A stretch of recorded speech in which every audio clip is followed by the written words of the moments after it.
ये बात है साल 1128 की, जब नॉर्वे के राजा किंग स्वेयर ने अपनी किताब में बड़ी ही अजीब घटना के बारे में लिखा। उन्होंने बताया कि जब वे ग्रीनलैंड समंदर के रास्ते से लौट रहे थे तब उनकी सेना पर एक विशाल समुद्री दानव ने हमला कर दिया। उन्होंने इस दानव का नाम क्रैकन रखा और उनका कहना था कि वे किसी तरह से बच निकले थे, लेकिन वे समुद्री दानव एक पहाड़ जितना बड़ा था। फिर आया साल 1928 जब मशहूर ऑथर H.P. लवक्राफ्ट ने द कॉल ऑफ कुथुलू नामक किताब लिखी, जिसमें उन्होंने कुथुलू नामक समुद्री दानव का उल्लेख किया।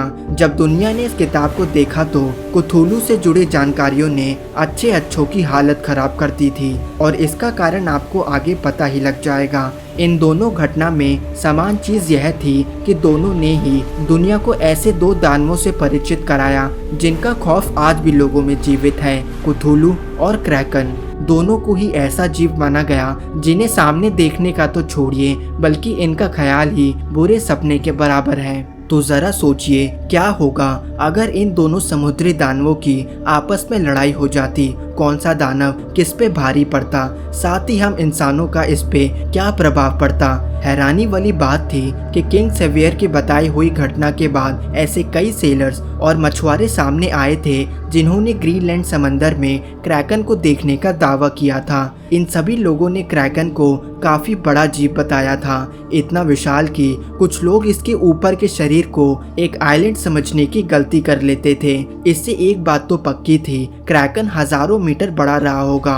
वहीं दूसरी तरफ कुथुलू को किताब में एक ऐसा समुद्री जीव माना गया जिसका शरीर 150 मीटर विशाल था, जो कि अपने आप में काफी बड़ा है। लेकिन जब इसे क्रैकन से कंपेयर किया जाए तो कुथुलू एक छोटी मछली की तरह नजर आएगा। लेकिन आप कुथुलू के बारे में जानते नहीं। कुथुलू अपने आप में काफी रहस्यमय है, और ऐसा इसलिए क्योंकि कुथुलू का जन्म इस धरती पे नहीं हुआ। वे एक ऐसे ग्रह पे पैदा हुआ जहां एक से बढ़कर एक खतरनाक जीव मौजूद थे।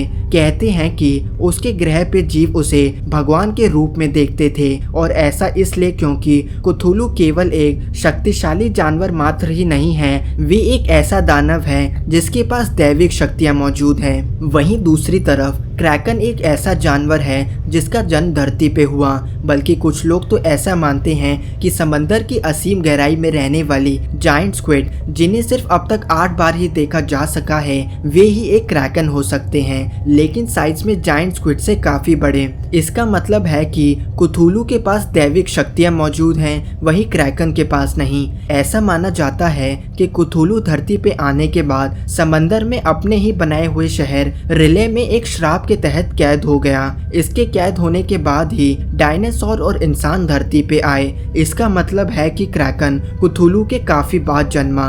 कहते हैं कि जब तारे एक निर्धारित लाइन में होंगे तब कुथुलू फिर से जाग उठेगा, और उठते ही उसे यह पता चला कि समंदर में क्रैकन जैसा शक्तिशाली जीव मौजूद है, तो इनकी भिड़ंत तो जरूर होगी। क्रैकन और कुथुलू में एक चीज जो समान है कि इन दोनों के शरीर पे एक ऑक्टोपस की तरह टेंटिकल्स मौजूद होते हैं, लेकिन क्रैकन के टेंटिकल्स पे जो शरीर से खून तक चूस सकते हैं। लेकिन कुथुलू का सिर एक ऑक्टोपस का है, जो कि उसे एक इंटेलिजेंट जीव बनाता है। इसकी आंखों को हिप्नोटाइजिंग माना गया है, और वे किसी भी जीव को देख के ही उसे अपने वश में कर सकता है। जब तारे की अलाइनमेंट सही होगी तब कुथुलू गहराई से उठ पड़ेगा, और उठते ही धरती पे अंधेरा छा जाएगा, और वे अपनी पीठ पे मौजूद पंखों की मदद से समंदर को छोड़ते हुए हवा में उड़ता हुआ नजर आएगा। इतने में ही समंदर की सतह से विशाल टेंटिकल्स बाहर आते हैं, जो पूरी तरह से कुथुलू से लड़ने के लिए तैयार है।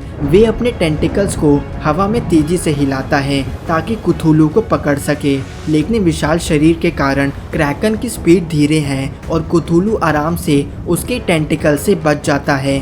कुथुलू पूरी कोशिश करेगा कि वे क्रैकन की आंखों को एक बार देख सके ताकि उसे वश में कर सके और क्रैकन को उल्टा धरती की तबाही में लगा दे। कुथुलू क्रैकन को सीधे सीधे नहीं मार सकता। ऐसे में वे अपने दैविक शक्तियों का इस्तेमाल करके अपने ग्रह से और दानवों को बुलाने की कोशिश करेगा, और अगर ऐसे दानव उसके बुलाने पर आ जाते हैं तो क्रैकन के लिए जीतना बहुत मुश्किल हो जाएगा, क्योंकि भले ही क्रैकन काफी विशाल हो, ज्यादा शक्तिशाली हो, लेकिन वे कुथुलू जैसे 1000 दानवों से नहीं जीत सकता जिनके पास दैविक शक्तियाँ मौजूद हैं। ऐसे में हमें कुथुलू ही विजेता के रूप में नजर आता। तो दोस्तों कमेंट करके ज़रूर बताएं कि इस लड़ाई में कौन विजेता होता। धन्यवाद दोस्तों। अगर वीडियो पसंद आई हो तो लाइक करें, शेयर करें और हमारा चैनल थिंक मिस्टीरियस जरूर सब्सक्राइब करें।